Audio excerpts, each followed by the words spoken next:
मत चोरीचा केवळ आरोप केला जातो, मात्र पुरावे दिले जातच नाहीत, असं प्रत्युत्तर उपमुख्यमंत्री एकनाथ शिंदे यांनी आता दिलेलं आहे।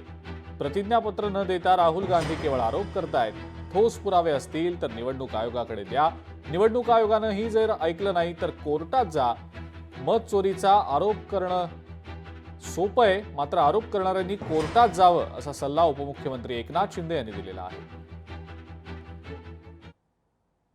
निवडणूक आयोगाने राहुल गांधींना आणि जे आरोप करतात त्यांना सांगितलं होतं की तुमच्याकडे जे काय पुरावे आहेत तुम्ही सादर करा, ॲफिडेविट सादर करा, परंतु ते न करता फक्त आरोप करण्याचं काम ते करतायत। निवडणूक आयोगाकडे पुरावे कुठे दिले त्यांनी?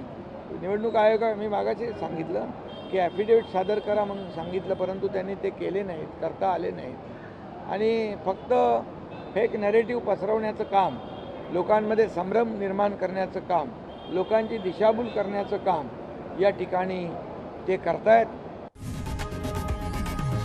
लोकशाही मराठी ऐका, पहा, जागरूक रहा।